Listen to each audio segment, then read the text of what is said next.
We're back, the real Rap Rationale. In part two of our discussion tonight on, why the hell the world's not going to end and why it's the beginning of a new world order. We begin to talk about, more of the, not so, how it's the beginning of a more symbolic age and, why the world really isn't ending, why it's just the new world in different aspects. So shout out to our videographer. I think we were touching on the political aspects. And before we talk about the political aspects, I just want to make address a statement or an issue, because on Facebook I see a lot of people's statuses saying, F the Mayans and like their old ass philosophies, they're incorrect. I don't think the Mayans are incorrect at all. I think that it's the people who are promoting, this whole end of the world propaganda who's incorrect. So I just want to address that before we go into the talk on the politics. And that's, I kind of agree with you. And, just to kind of piggyback off that, in the time what we were talking about in the first half, the videographer, showed me a good movie one time, and I don't know if if you've ever seen it, but I think it'd be advantageous for you to watch it, Melissa. But Apocalypto, done by Mel Gibson, was a great movie. Done on, I believe it was either the Mayan or the Incan Empire, and what happened to them at the height of their prominence.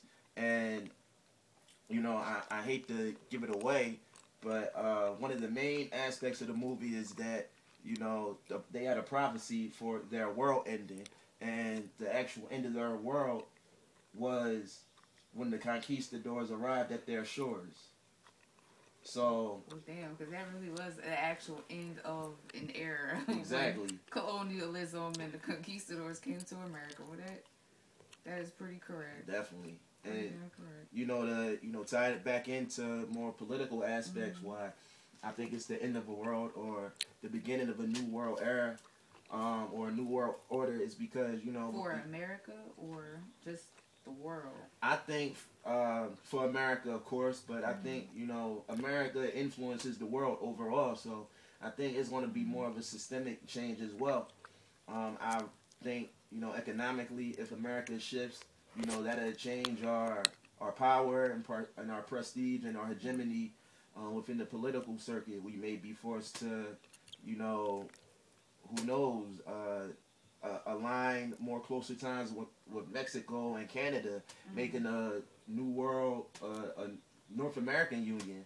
I don't know. It could be, the rise of China, may cause for more colonization of Africa. They're already shipping trash and nuclear waste over there.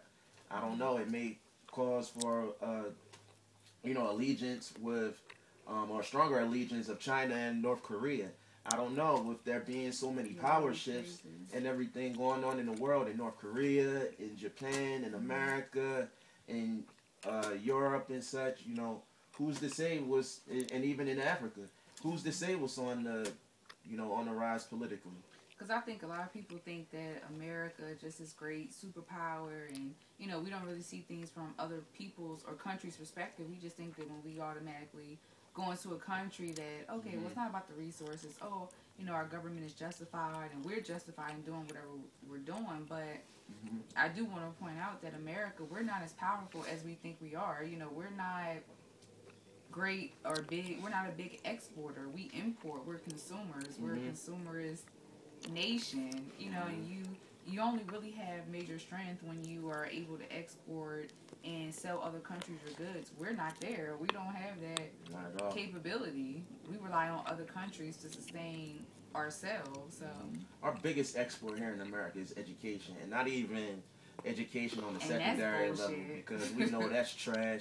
And we're going to talk about that in a later episode. We don't want to digress too much and take away from this episode on education. But on the post-secondary level, when you look at big-name Ivy League institutions and big-name research institutions, who makes up most of that population? International students. Yeah. But, I mean... That's a good point. But I think we wanted to transition and talk more about the social issues Right. That'll probably be taking place. Watch the end of the world, beginning of a new world order in terms of social issues. And I think, we addressed the powers that be earlier in the episode and what their expectations are for this end of the world apocalypse, Mayan 2012 conspiracy.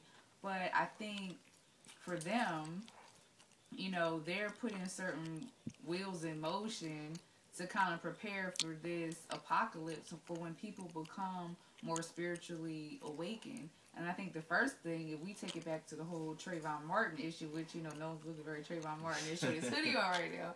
But if we take it back to the whole Trayvon Martin issue, it was good to see people kind of, standing, as one collective unit. But if you look at our news media is the greatest deceiver that we, has ever existed, because it kind of detracts or distracts from certain issues that's going on. So while we're rallying together and, really shifting our hate, to this man who supposedly killed this young teenage boy or shot this young teenage boy, the government is putting certain plans in motion that we don't even know because we're so focused. And while we're so inundated with emotions. And with things that they try to say take precedence, they tell us what is supposed to what is supposed to be important. You don't hear people talking about, the Occupy movement anymore. You don't hear people talking about Arab Spring anymore. You don't hear anything about, the authoritarian,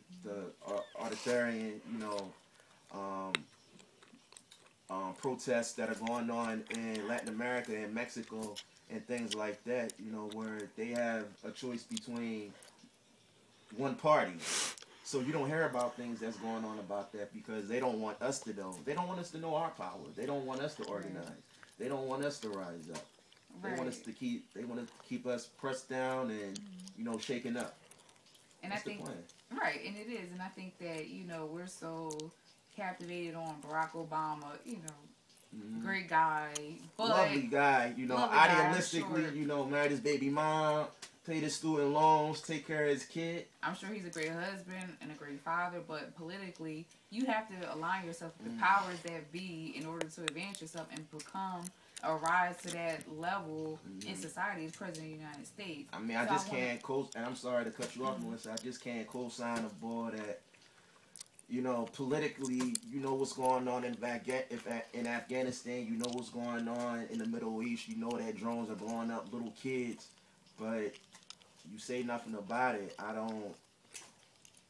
can't co-sign that, I know sometimes people try to paint our president, like I said, he's a great guy, out to be this cavalier figure, but, he's a person just like any one of us, or a corrupt person just like any other person that's in politics, if you want to put it that way. And I think that, a lot was, I guess, like taken advantage of in terms of the Trayvon Martin situation, because while everybody was out here rallying and in the streets protesting, an executive order was signed by Obama saying that, the government has the power to seize the vegetables or the gardens in your own backyard for national emergencies, which we don't even define what a national emergency is. That's an interesting point. And to relate that executive order back to the December 12, 2012 Mayan theory, with the whole winter solstice thing. The winter solstice is a planetary alignment.